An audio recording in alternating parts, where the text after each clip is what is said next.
Bonjour à tous et bienvenue. On parle souvent de rachats douteux, de personnes voulant s'enrichir sur le dos des clubs, de micmac, de taux d'intérêt. Bref, aujourd'hui le football, ça a été tellement pénétré par la grande finance qu'on se demande si c'est encore un sport qui se joue à 11 joueurs afin de marquer plus de buts que son adversaire.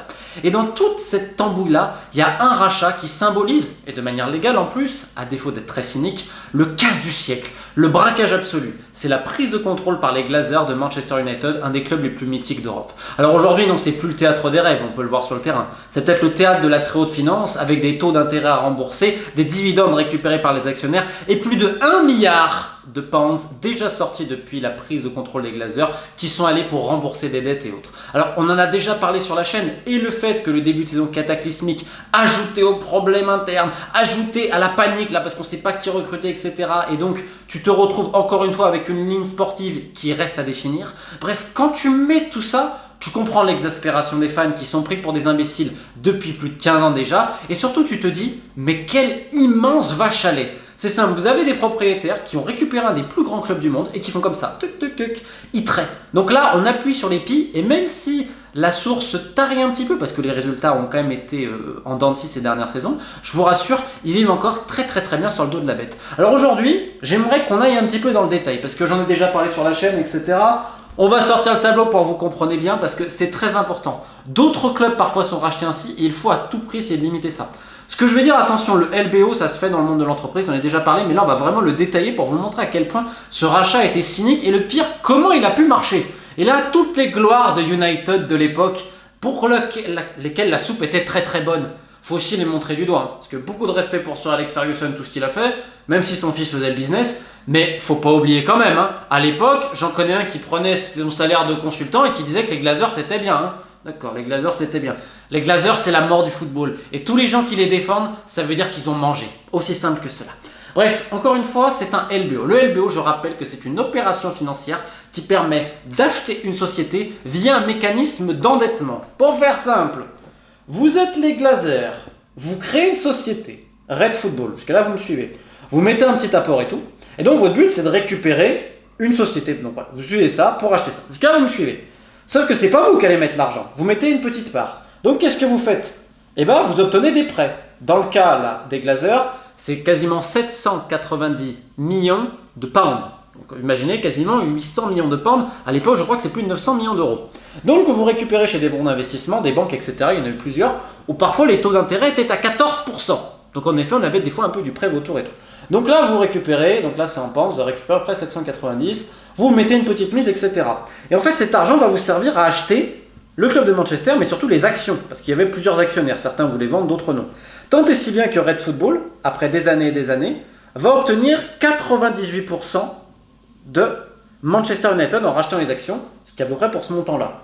Donc là, vous allez me dire, mais ces gens, ils se sont quand même endettés parce qu'ils n'ont pas mis l'argent. L'argent, il est là, il va falloir le rembourser. Et comment vous le remboursez dans le LBO? C'est simple, c'est les profits générés par votre nouvelle société, donc celle que vous avez acquis, donc Manchester United, qui servira à rembourser ça. Ce qui veut dire que eux, ils n'ont rien mis, quasiment, ils ont juste mis une petite mise. Ils ont emprunté à travers cette société, donc cette société emprunte, et donc là, pour rembourser ça, c'est cette société, la nouvelle, qui va s'en servir. C'est-à-dire que, pour rappel, quand vous achetez une place à Old Trafford, quand vous achetez un maillot CR7 ou qui vous voulez, Darren Fletcher, force écossaise, qui vous voulez, il y avait une petite partie qui allait servir à rembourser des gens de la très haute finance qui ont fait appel à des fonds vautours qui ont endetté le club à des hauteurs faramineuses. Et là récemment, tu as Swiss Ramble sur Twitter qui fait des trades absolument excellents au niveau de la finance. Tu avais The Athletic également qui en avait parlé. Et là, on va sortir les vrais chiffres qu'ils ont mis. Depuis le rachat des Glazers, combien d'argent est sorti du club? Alors je vais vous le dire, il n'y a aucun propriétaire en première ligue qui prend autant de dividendes qu'eux. Parce qu'en plus de rembourser les prêts et les taux d'intérêt et tout ça, c'est pas drôle. Évidemment, on se paye sur le dos de la bête. Donc, vous avez 55 millions de pounds qui ont servi de rémunération. Ah oui, les propriétaires, ils travaillent quand même, faut pas déconner. Les dividendes maintenant, attendez, va vous tenir. 166 millions sortis du club. Les propriétaires, ils ont récupéré 166 millions. Quand tu récupères des dividendes, il n'y a pas de problème. Mais c'est quand tu vas faire la somme de tout, vous allez voir. Et ensuite, comme vous pouvez le voir ici, ça fait plus de 1 milliard qui ont été sortis de la vache à lait, dont 743 millions de taux d'intérêt. Je ne sais pas si vous imaginez ce que ça représente. C'est-à-dire qu'aujourd'hui, il n'y a aucun club en première ligue, même Tottenham qui fait son nouveau stade, qui a des chiffres pareils. C'est-à-dire que chaque année, allez, on se prend les millions que le club génère et tout.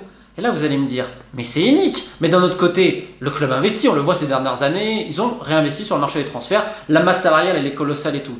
Vous avez affaire à des financiers qui, on l'a déjà dit, préfèrent la rentabilité au titre. Ça a toujours été le cas. La rentabilité, pour eux, c'est quoi? C'est une place en Ligue des Champions parce que tu récupères les prêts UEFA et les droits TV à fond. On va pas trop quand même renforcer l'équipe et tout. Néanmoins, là, tu te dis, et c'est ce qu'ils disent, mais regardez, on a mis sur de l'argent et tout. Pour en avoir parlé avec des gens qui ont fait des transferts là-bas, plein de gens, ils te disent, réellement, les dirigeants te disent, mais on met de l'argent donc on va remonter. C'est-à-dire que pour eux, tu mets l'argent, tu gagnes forcément. Parce que le football, c'est compliqué. Avant ça, tu avais Ed Woodward, qui était l'homme à tout faire des Glazers, qui était peut-être un très bon commercial, un très bon négociant, mais qui connaissait pas grand-chose au foot, qui avait à peu près cette vision-là, très data, très moderne, etc. Mais le foot t'oublie. La data, c'est bien sur plein de choses. Mais il faut aussi le mettre au service du foot. Il faut l'exploiter, il faut connaître, il faut le respirer, il faut le humer. Parce que tu peux mettre plein de statistiques, plein de chiffres, etc. Encore faut-il savoir les exploiter correctement. Donc à l'époque, Ed Woodward, il écoutait un homme qui s'appelait Matt Judge, qui était un peu le conseiller de l'ombre, etc. Et tu as eu des transferts qui ont été surpayés, tu te demandais, on alignait des joueurs, et tu n'avais pas un projet clair. Alors tu as Mourinho qui rappelait toujours, mais c'est un exploit de se qualifier en Ligue des Champions. Il disait que c'était un des plus grands exploits de sa carrière. Tout le monde disait, mais non, il en fait trop, on lui donne tout, mais regarde aujourd'hui. Ensuite, tu as mis Rangnick, tu as mis Solskjaer, là aujourd'hui Ten Hag. Est-ce que tu as une vraie figure comme Arsenal, qui est un peu similaire sur le modèle, vis-à-vis de l'actionnariat quand même, bon c'est pas un LBO, mais dans la manière de voir le football, etc., par les dirigeants. Là, ils ont réussi à trouver quelqu'un qui a vraiment fait l'unanimité, qui est Arteta, qui a réussi à s'imposer. Ça n'a pas été facile, à un moment donné, il a fait dégager. Et donc, derrière, il a entraîné le club un petit peu avec lui quelque part, avec des choix forts et tout. Et il a eu une légitimité vis-à-vis des fans, vis-à-vis de son vestiaire, pas tout le monde à un moment donné, et vis-à-vis du club pour imposer ses choix. Là, United, est-ce que c'est le cas? Ed Woodward, il est parti, là tu changes, tu as mis John Murtough, donc, qui est le nouveau directeur du foot du club, tu as des chief scouts qui sont barrés, donc les responsables de recrutement, tu en as fait venir d'autres, etc. Là, tu fais venir Ten Hag, donc évidemment, là, d'ailleurs, c'est quand même surprenant, hein, les prix payés cet été par United, notamment pour Lisandro Martinez, j'ai rien contre lui. Hein.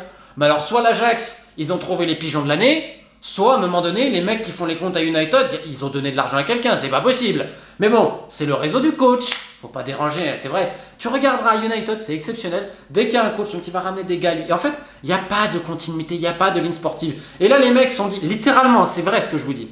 On a dépensé de l'argent, donc on va remonter. On a Cristiano, on va remonter. On a mis de l'argent, on va remonter. Alors que non, un club de foot, ça ne se construit pas comme ça encore, et heureusement. Et donc là, bah, ça panique. Donc on va sur tout le monde. Arnautovic, c'est vrai. Ils avaient vraiment fait une offre à Arnautovic. Si elle ne s'ébruitait pas dans la presse, honnêtement, ils continuaient de négocier avec Bologne. À 95%, il signait le mec. Hein. Donc là, tu es là, tu te dis, j'ai rien contre Arnautovic, hein.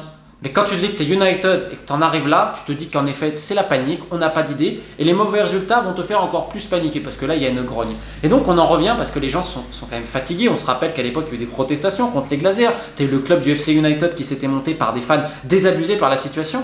Mais aujourd'hui, quid? Parce que ce modèle, même s'il est limité, on a vu Burnley être racheté de la même manière, tomber, et le club est en décrépitude absolue parce que c'était un modèle type Glazer. Les Glazers, d'ailleurs, ils ont failli ne pas passer. À un moment donné, ça a été chaud pour rembourser certaines traites qu'ils avaient. Ils ont bénéficié d'United, des résultats, de Sir Alex Ferguson, d'une équipe exceptionnelle, et surtout du fait que toutes les anciennes gloires qui auraient peut-être pu à un moment donné mettre en garde et créer un véritable moment de protestation et autres, bah, à un moment donné, la soupe elle était bonne pour eux aussi. Donc là aujourd'hui, c'est facile de critiquer des gens qui n'ont rien mis sur les structures, il faut voir l'état d'Old Trafford, etc. Et qui vont te dire oui, mais on a fait passer le club dans une nouvelle dimension commerciale et marketing. Ok, néanmoins sur les dernières années, United stagne, bon, ils gardent quand même des chiffres très très bons, mais tu as les autres clubs qui subissent une augmentation parce que là, en effet, même si ça n'a pas une influence colossale, ça ne va pas tout changer, quand à un moment donné tu n'arrives pas à gagner de titre, tes revenus quand même, ils vont cesser de croître de manière exponentielle comme avant. Mais bon, au final, on s'en fout, c'est une vache à lait. Et des fois, on entend, est-ce que les Glazers veulent vendre, etc. Il y a quelques années, ils ont eu des rendez-vous avec le Fonds Royal d'Arabie Saoudite, c'est une réalité, sauf qu'ils voulaient plein d'argent. Les mecs se sont dit, voilà, les Glazers, c'est très simple. United, ils peuvent le vendre quand ils veulent.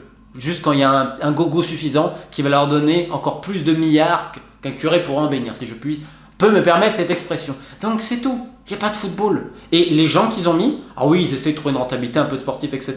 Les mecs font leur boulot, mais t'en as qui sont déconnectés de la réalité, sans ligne claire. Et aujourd'hui, tu arrives avec un club qui a une crise structurelle, qui a rejailli au niveau sportif. Et là, la question c'est, qu'est-ce qui va se passer d'United? Et même si les résultats reviennent, même si CR7 ou qui sais-je va marquer des buts, etc. et faire lever Old Trafford, il y a une seule réalité.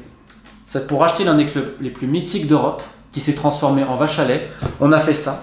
Et vous allez me dire, qu'est-ce que les instances disent, etc. Attention, que je dis est légal, hein. Cynique, très cynique. Et ça a donné plein d'idées à tout le monde, et on a laissé un tapis rouge à tout ça. C'est trop facile aujourd'hui de pleurer, mais c'est quand même triste pour les fans qui méritent bien plus. Le football, c'est triste ce que je veux dire. Nous les cons, là, nous les gueux, nous permettons à ces gens-là de s'enrichir parce qu'on aime ce sport. Donc on accepte tout. Et là encore, on pourrait parler des micmacs sur les transferts, comme dans tous les clubs, c'est encore pire. Donc à un moment donné, peut-être falloir qu'on se réveille, parce que ça ne viendra pas des instances et tout, ça viendra peut-être de nous. Parce que si vous voulez faire partir les Glazers, c'est simple, hein. Vous allez plus à Old Trafford et vous achetez plus de maillot United. Bonne journée à tous.